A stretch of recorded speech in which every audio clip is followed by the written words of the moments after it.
So we have just seen Care, and Mr. Joseph Millson, would you like to introduce your little posse? Yes. And tell us what everyone did, Okay, please? we've got here Michael Begley, star of To Film, Charlie Hinde, our amazing sound operator, and Elliot Millson, who solved every problem and shot the film, and might have coloured it, and might have edited it, and might have graded it, and might have done everything, and he's available for work, and he's a genius. And we saw him earlier.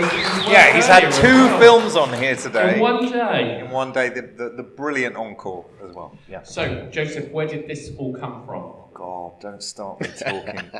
Okay, in brief, and trust me, this is brief. I've been an actor for a long time, but I've had massive fallow periods of death in the industry, as everyone does, and I have children to feed and things.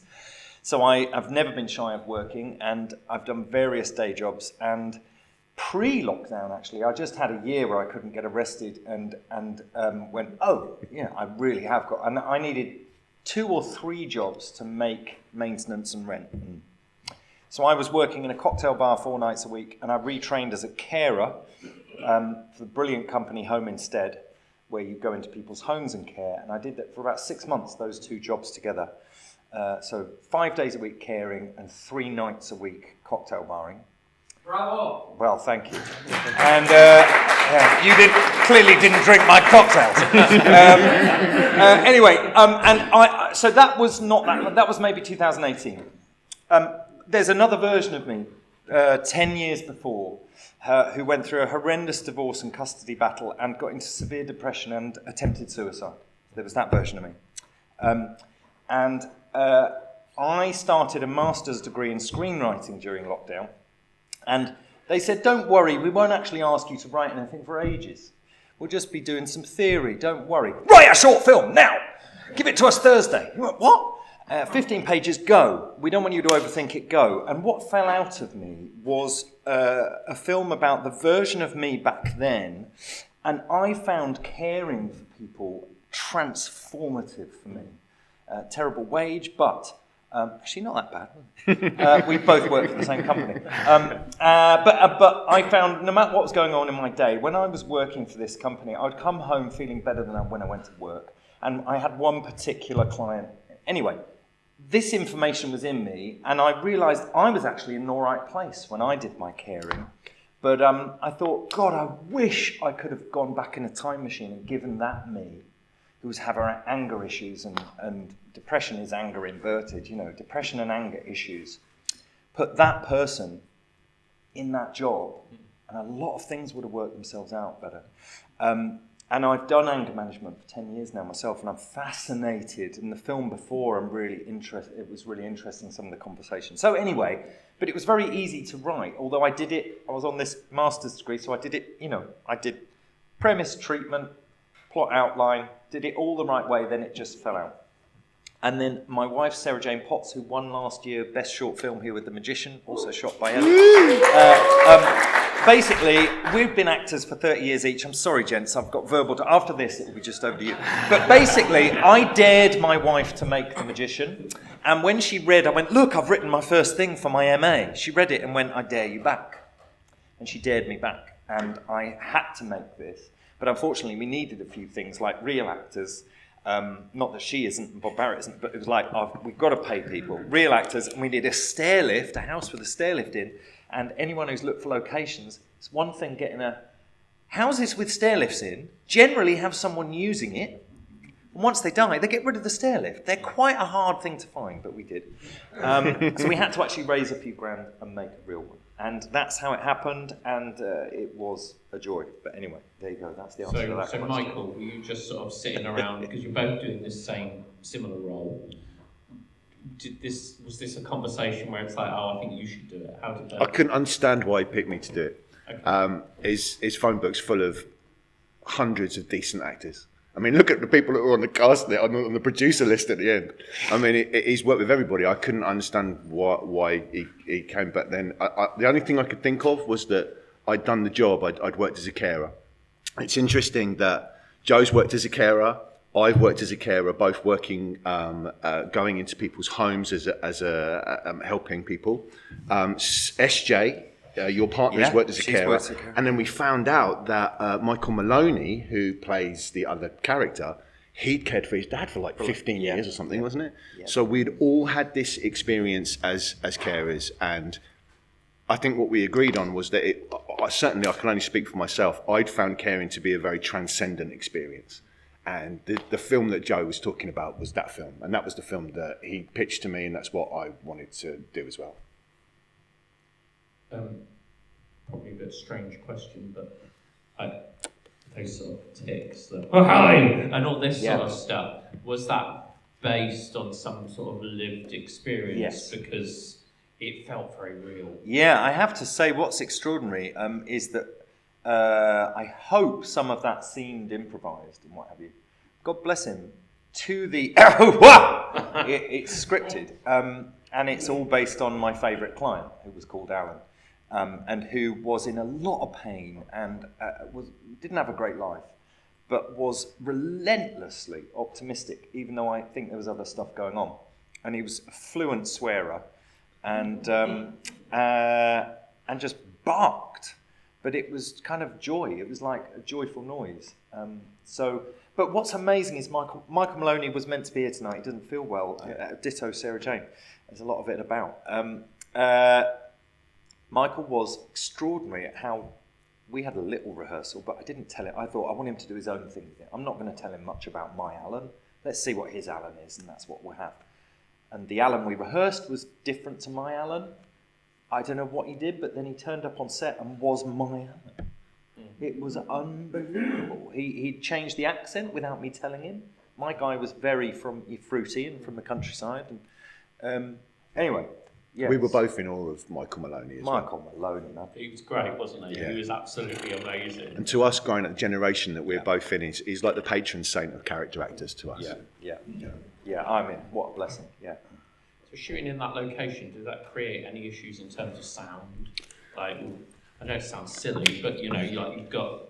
Yeah, no, I mean, location sound is the most challenging form of capturing usable quality sound. Sorry to interrupt you. Yeah. Sorry, I probably should have elaborated. Oh, sorry, go on. Yeah. It's my fault, don't be sorry. So, I mean, it appears like it's a very small place. And I don't know if it was or not, but I mean, I'm assuming you've got quite a lot of bodies in there, like even if it was a small team for a place of that size. So that's kind of what I was alluring to. Yeah, the size. Okay. I mean, it was... I do believe that, there was one point where we were so tightly cramped that I almost knocked over a grandfather clock, I think, with the back of the boom pole. But, it was reasonably challenging. It wasn't horribly challenging at times, but we didn't have so many bodies in the room that it would cause a problem. I was more concerned about just being able to capture the little bits of the performance, because usually when you hear two actors possibly improv with little bits of the mannerisms and that, your go-to instinct as a sound recordist is, well, I need two booms then. We didn't have that option, so I just had to make sure that the lads were in as pristine condition as I could get them, and I think it worked out somewhat. I mean, there were a few points like in the bedroom where we see Maloney getting out of the bed for the first time. As a sound engineer, as a bit of a perfectionist, I can hear a bit of an issue with that scene because Maloney laying in the bed is wired up on there, and Begley coming into the room, he's on the boom. There's a sound engineer called Ken Strain who coined the phrase, the lads capture the dialogue, the booms capture the performance. And in that scene, I feel very much like we can hear what Maloney's saying, but Michael is who we're feeling that scene with, and for me, that's because he was on boom and Maloney was on mic. So there were a few challenges, but I like to think I overcame them. I suspect the back of the car might have been a problem as well. How many were in the back of the car? Actually, just yourself. Yeah, we had a wireless video send, which was really really handy. Actually, it was my second time using that, so that was quite cool. There's always slight issues with that where the battery runs out or something. Yeah. It's like, oh, we lost playback, but it came in handy for that scene, definitely. So how many days did you get to shoot in the house? 2 in the house, which was in Norfolk. That's how far we had to go to find a house with a stair lift that we can have. I'm in Leighton Buzzard. We're all from all over, Dorset, all over. And then the other bit, the shop, was my corner shop in Leighton Buzzard. Wanted to make sure we qualified for the Leighton Buzzard Film Festival.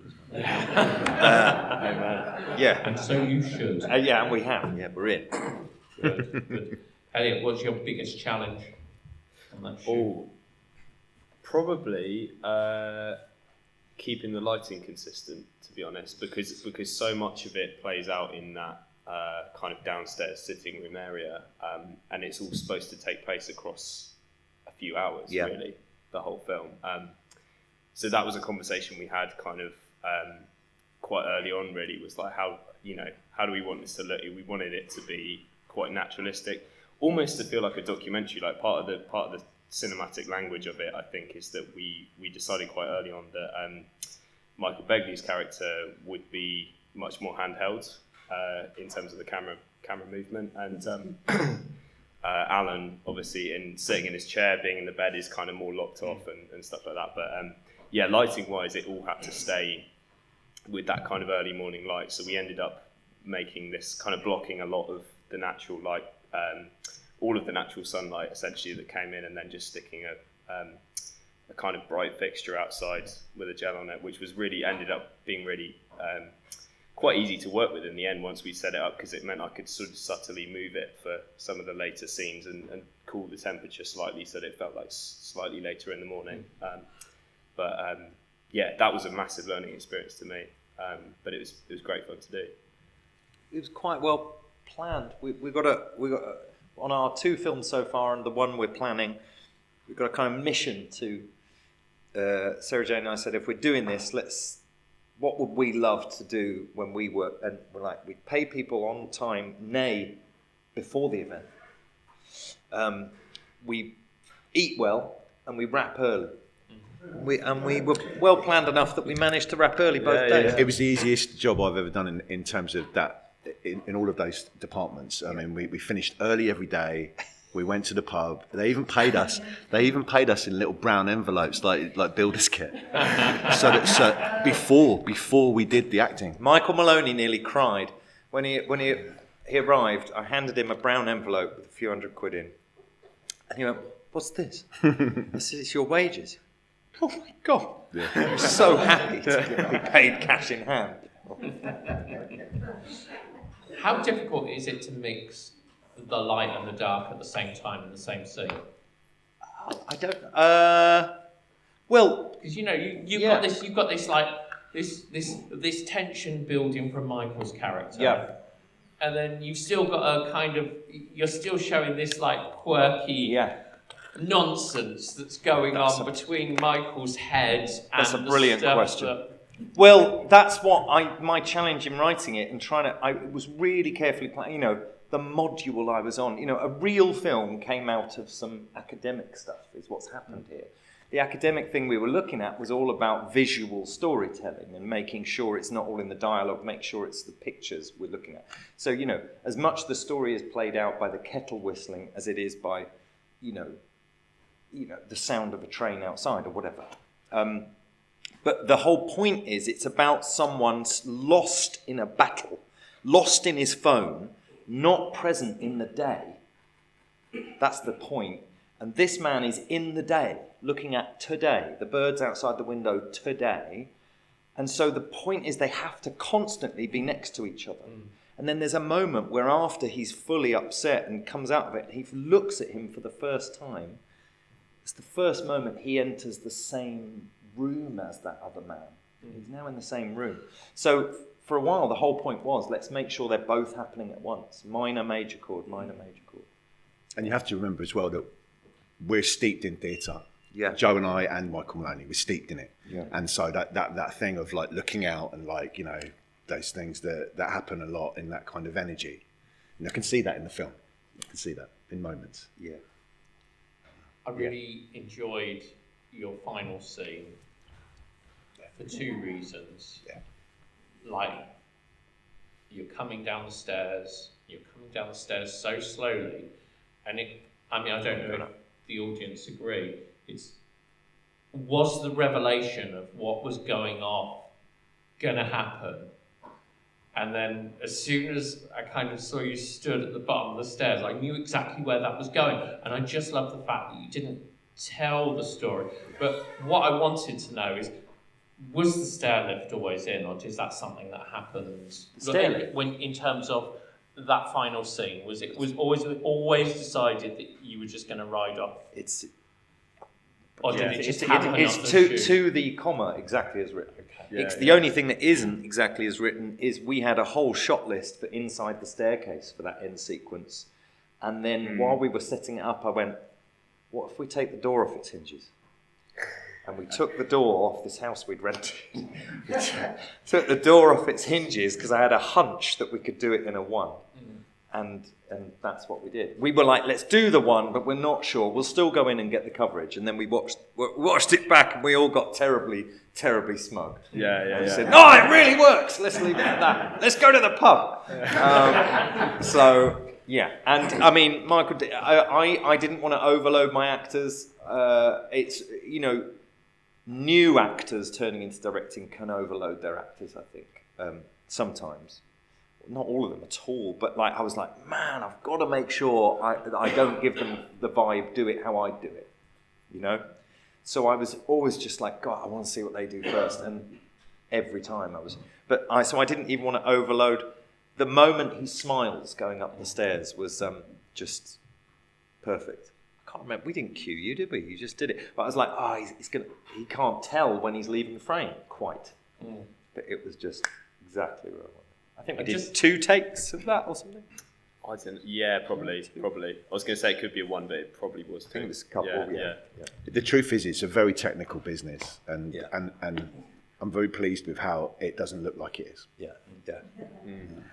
And as I said, just for me, the look on your face at the moment you push that button,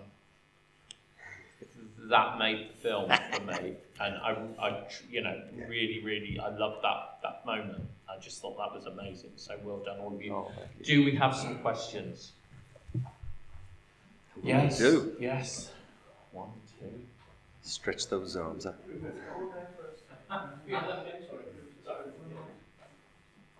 Oh Lord. And if I imagine it, is there an implication that Alan's daughter might not be coming? Or might not thank you. The question was, is there an implication that Alan, the old man's daughter, might not really be coming? And I hand that question over to you. I was desperate for as much ambiguity as possible, and as much of the audience making up, like, what the hell are these messages that are doing his heart in? What are they about? Is it an ex-wife? Who is it? What's happening there? And with Michael and the daughter, it's left to be honest, it's more ambiguous because Michael Maloney is a genius. When I wrote it, I think I thought she was real and alive and everything, and he just happened to say in passing, I mean, she might be dead. And I went, okay. So it's totally up to the audience. I did want to shoot an after shot for after the credits, and my wife wisely suggested I didn't even bother shooting it, which is amazing. I was like, well, let's shoot it and see. I wanted to do a shot where after the credits, you cut back and Alan's there and his face is covered in chocolate and he's demolished the whole thing. But she was quite right, because that would have then, it would not be ambiguous and it wouldn't be in your mind, it wouldn't be up to you, and I wouldn't be allowing the audience to have their own version of what the story is. So, it would have been fun. I would have liked to have seen that.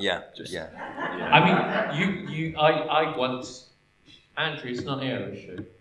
No, I once made Andrea just say, spout lines of obscenity. She hates swearing, and I made her spout lines of obscenity just because it made me laugh. Fantastic. And maybe you should have done that. Nothing to do with the film or anything. That was just of a Tuesday. We've never used it. We've never shown it, but it was great fun. Brilliant. Go on, Kev. I had one actually. a bit of a behind the scenes question. I heard there was a thing about text messages on set. Can you tell us more Yeah, about text he messages? trolled me. The director trolled me. I trolled it. We changed the name on my phone. Obviously, Joe's my friend, so it says Joe. We changed it to another name, and he sent me text messages non-stop for 2 days.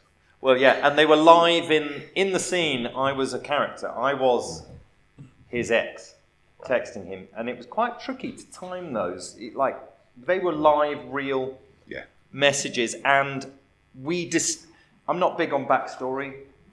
I'm with Mamet. No such thing as character, just lines on a page. But we needed to agree on a backstory enough that our pretend text conversation made sense. Yeah. And we suggested, okay, in the car was the first one, and then in there we'll do. And with 4 or 5 takes, I'm having to think, and I had to get nastier each time for it to have effect on him. And she was horrible.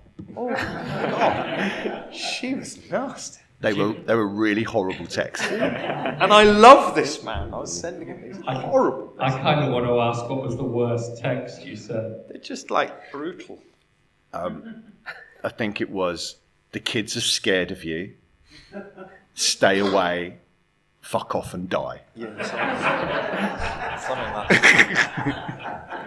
All from past traumas of mine. Let me add. Go on. There's one up there. Oh, there's another. Oh, 2. 2, amazing. They're all sat up there conferring.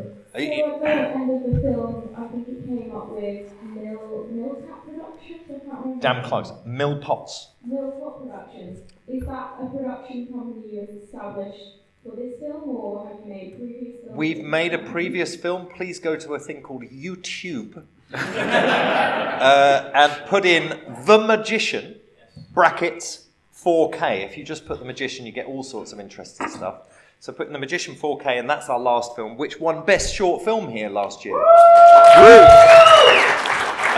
We understand we're not allowed to do that twice. Yeah. We never fucking know. So The Magician, The Magician we've made before, and we are, watch yourselves, because we're coming at you for crowdfunding for our 3rd. Yeah. Amen. Yay, thank you. Excellent. There's one over there, he stretched his arms beautifully. Not responsible for this. It's a serious problem. Joel, first, thank you. Thank you. Michael, awesome. Awesome. Elliot, that last scene, Spence already gave us all my questions, but that last scene with Sarah, what was your favourite moment on that scene? Just all of it. I really like that. Do you mean that very last shot? Yeah, on the step. Yeah. I think just the details in it, and there were some real accidental bits, because obviously, it's a static shot. We framed up and did a couple of takes, but just, Alan in his chair sitting so still, just motionless, and there's a kind of I think there was a car drove past outside, and some reflection from the sun just goes across something about that take was really, really magical. And that was one of those things where as a cinematographer, you just kind of sit there, you framed up, and it's a locked off shot, and you're just watching the monitor, it's my job's being done for me. Things are just happening on the screen. It's I get to take the DP credit, but this is all just magic happening. In there was a lot of hazing went into this film.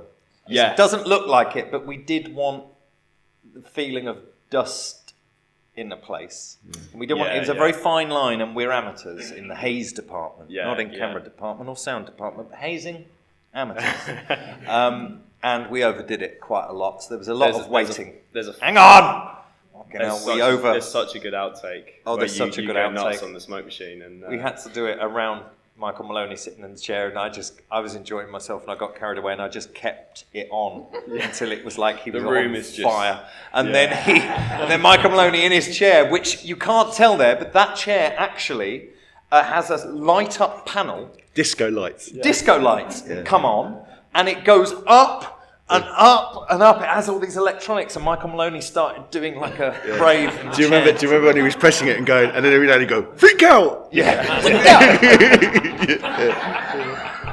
So we have another one from the back row. Yes, please. For the cinematographer, DOP, we have the privilege of having seen another short film that you shot here today. Oh, cool. Yeah. Shown here today. So talk to us about the differences between the one and the other.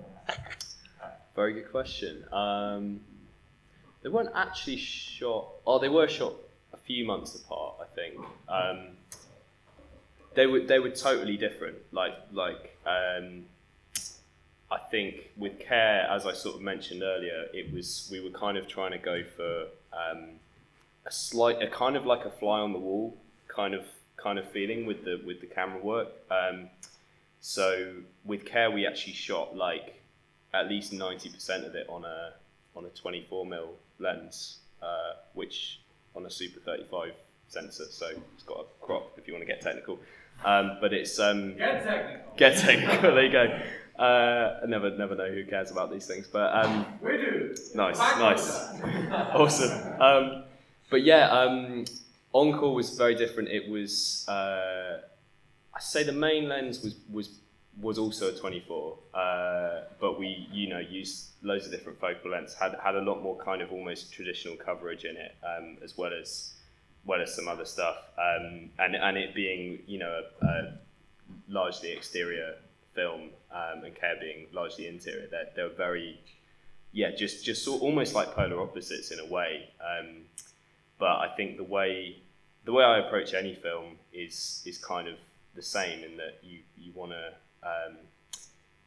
almost be as unobtrusive as possible, with kind of like, you don't want to sort of it's like Deakins always says about how if you're kind of aware of the shot, you've kind of failed at your job, even if you're looking at a shot and going, that's beautiful, you've kind of almost failed, which I don't entirely agree with, but I really like his kind of mindset on that, of like, you're there to serve what's happening in the film, but if you can sneak a nice looking frame in there, then why not? I love the magic that you've watched two films today that went through the same little machine. It's the same retina. Those two things. It's crazy. Yeah, same lenses, same camera. Yeah. So different. Well, there's one there. Go on. Sorry. Go on. I could probably bellow. Go on. Bellow. Can you hear me? Yeah. I thought that was absolutely fantastic, and I have seen it on the YouTube as well. But, I thought that in terms of storytelling, it has such economy, and that invitation to the audience, that assured. I've known Joe for a long time, and I'm very familiar with his performances over in Latter, and it was amazing to see how assured it was in terms of storytelling, and the performances are and Michael is an absolute masterpiece. Yeah. And just the whole framing of it is completely brilliant. Thank you. To articulate it, I think it's an invitation for imagination. And so you leave so many open doors for us, and that is very, very rare to be given that opportunity as an audience. And, Thank you. I'm very grateful for that. And I do have one question that really struck me when I first watched it, was the shot when Michael Maloney's coming down the stairs, and you just allow him just to drop out of frame. And presumably, when you were shooting it, you thought, well, we'll cut it out. No, I think we were horny for that comedy on the day. Yeah. We saw it in the monitor and went, let him keep going. Yeah. In order to serve the final, because that's what sets it up as being funny. That's when I have to say, yes, funnily enough, anyone who isn't interested in hair comedy, but the one where he's going down diagonally for you, this is my memory, is on the day we went, that's useful, let's keep it going. I think the shark fin was a happy accident that we weren't going for, but we went, holy shit, that looks great. And the edit, we went, oh yes. I think that's to be said as well with Michael Maloney. I think you'll agree with me here. He's such a super playful person. But there's just a remarkable lack of ego about him. the underpants split was decided in the moment. Well, that was his idea. I wasn't. So I'm still not sure about that. I remember. I had to give him it because he went, "Oh, it'll be fantastic. Give me the scissors. Give me the scissors."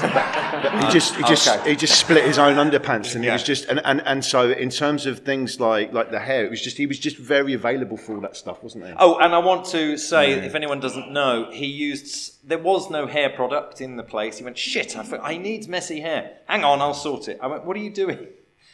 There was someone who owns the house had left some low quality, very old, it's gone dusty sun cream. Yeah.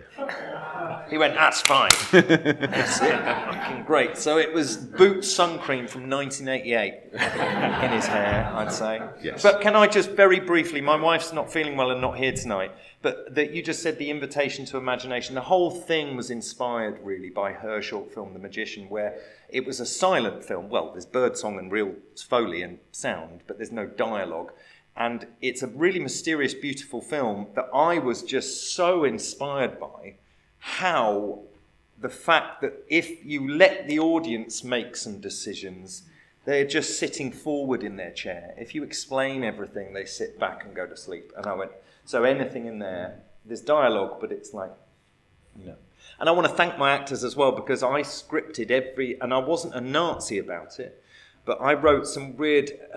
is it? What? Yeah. Eh? What? I wrote those because I could hear it. And I said, please try and do it how I've written it. And if it doesn't work, of course, we'll change it. And God bless them. I saw them at one moment. I was busy doing stuff. They were out in the garden, the two, Michael, and I couldn't hear them, but I could almost see them going, it doesn't work, does it? Hang on, let's do it again. Yeah. Monday. Is it? Yeah, Monday. She's coming on Monday. Is it? Yeah. And then I almost watched them and I saw them go, oh yeah, it does sort of work. And they came in and did it as scripted. Yeah. And I'm so grateful. And I'm trying to be more like that as an actor, because I quite often fuck about with writers' work. So. It's worth it, isn't it? Yeah. Yeah. And I think that precision, because of your theatre background, makes it even better than improvised. Yeah. Because you get that sense that it's so precise. It's brilliant, Michael. It's a brilliant performance. Thank you. Excellent. Well, thank you very much. Thank you, Romford, this festival. Romford. Thank you. Love this place. God bless. Thank you.